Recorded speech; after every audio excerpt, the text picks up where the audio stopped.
Koala was an apex predator. He was one of the top hunters in his ecosystem, a formidable beast that was feared by many. He was a great white shark and the king of his domain, until one day he mysteriously washed up ashore, lifeless. Hit like and subscribe. This is Fierce.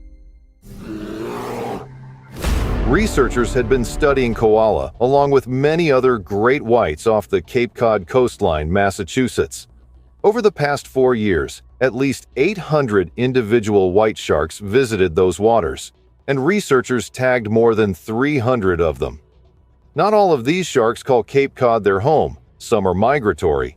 Some visit for weeks at a time, and some only pop by for a fleeting visit, then disappear for more than a year before coming back. But it wasn't always like that. Now, having one of the densest populations of great whites in the world, Cape Cod's shark population was once nearly decimated. Their primary prey species was nearly wiped out. Gray seals were seen as a threat to commercial fishermen. They were in direct competition with one another, and so bounties were placed on their heads.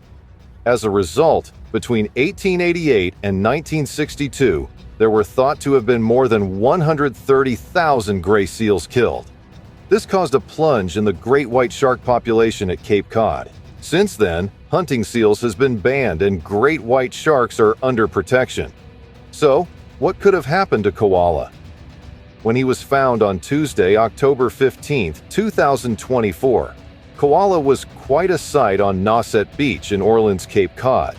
John Chisholm with the New England Aquarium and Greg Skomel with the Massachusetts Marine Fisheries were two of the first people on the scene. But what they saw was puzzling. They had been called to washed-up carcasses before, sometimes those of sharks, and sometimes those of cetaceans. But this one struck them as odd. The shark was completely intact. There was hardly a scratch on him. When they measured him, he was an impressive 12.5 feet and weighed 1,240 pounds. He had been known to researchers at the Atlantic White Shark Conservancy since 2022, but had only been tagged the month before. There are a number of reasons why one of the Earth's most formidable predators could wash ashore dead. When they were first called, John and Greg initially thought that it could have been a case of finning, whereby the fins are removed from sharks to be made into soup, then, helpless and unable to swim, they are left to drown. Despite a rise in restrictions on shark fishing, 80 million sharks are killed for their fins globally, and despite conservation efforts, they are still under threat, which puts a huge strain on the entire marine ecosystem. But Koala's fins were all still intact. He had not been finned. It was time to look for other signs of foul play. Although there appeared to be no major external damage to the shark, there were blood stains around his mouth. Some suggested that this could have been a sign of internal bleeding. But what could have caused that? If the shark had been hooked, then it would have been a criminal investigation. Great whites are a protected species in the U.S., and deliberately catching them is illegal.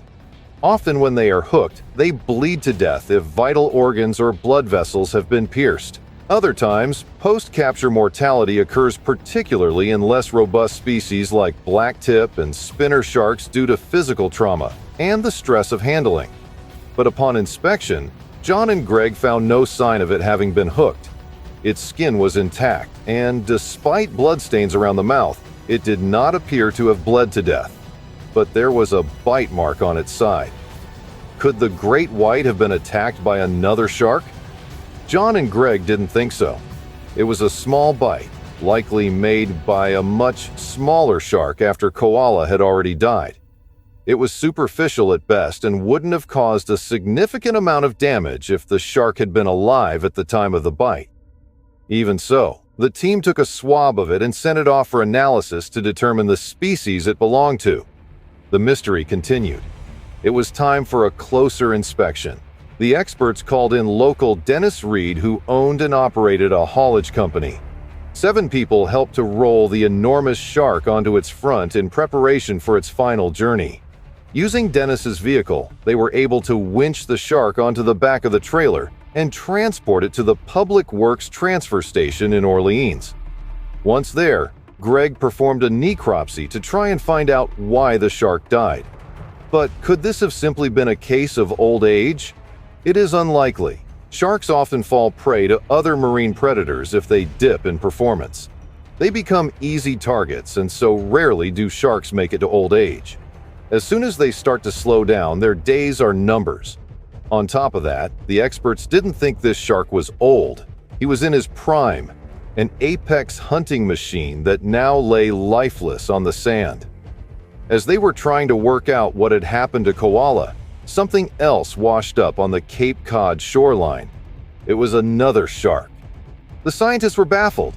This time it was a porbeagle shark on Chapin Beach in Dennis, found by photographer and local resident Bob Amaral. Just like Koala, there were no obvious signs of catastrophic injury, but the body had been scavenged by coyotes, making any determination of the death more difficult. This one was not sent for a necropsy, but it did add to the suspicion surrounding Koala. Greg carried out the necropsy on Koala. He inspected the external skin closely. The tag that had been attached only weeks before was still intact, and there were no signs of infection at the tag site. But that wasn't to say the shark hadn't died from some sort of infection. Inside, the organs were all normal, and there was no sign of internal bleeding. Greg didn't gain any answers from the necropsy, and it proved inconclusive, but he sent off tissue samples for analysis. Hopefully, these will provide some answers in time. In Greg's experience, sharks sometimes succumb to chronic infections, but this is rare. Living in such a hostile environment, rich in all sorts of microorganisms, you would think that sharks would fall victim to any number of infections, particularly if they cut their skin. But sharks seem to have a unique microbiome associated with them, particularly on their skin. These microbes not only destroy invading fungal pathogens and protect against bacterial invasion, but are also thought to improve the healing process when sharks do damage themselves. When performing necropsies on sharks before, Greg has found meningitis in the brain, which is fatal. He took brain samples to test for this in Koala and must now wait for the results. If the results from the labs come back clear, then there is one other possible cause for Koala's death. The shark could have beached itself and suffocated. Whilst hunting in shallow waters, great whites and many other species of shark are at their most vulnerable. The ever-changing locations of various sandbars and sandbanks makes navigation close to shore unpredictable. With an outgoing tide, sharks can easily get stuck on the sea floor, unable to move and free themselves. Great whites can only survive for minutes out of water before the lethal effects take hold. As they thrash and flap about, trying to get back into deeper water, they expend more oxygen. While some oxygen exchange can take place with wet gills, this is only minimal, and as the gills dry out, the tiny villi clump together, which render the gills ineffective if they do manage to get back into the water. A lack of oxygen doesn't just cause the shark to suffocate, but it causes brain damage so that even if the shark survives the stranding, its life may be severely shortened. Aside from suffocating when out of the water, sharks also suffer another fate. Their bodies are not designed to cope with the effects of gravity on land. They are cartilaginous fish with no solid skeleton made from bone, which helps with their buoyancy in the water. But if on land, this cartilage cannot support their immense weight. Their internal organs slowly become crushed under their own weight, and even if they do manage to make it back to sea, the damage may have already been done. Hopefully, it will only be a matter of time before the mystery of Koala's death is solved, and hopefully his death isn't a growing trend taking place off the coast of Cape Cod, for without these remarkable animals, we will all be in very serious trouble. What do you think that happened?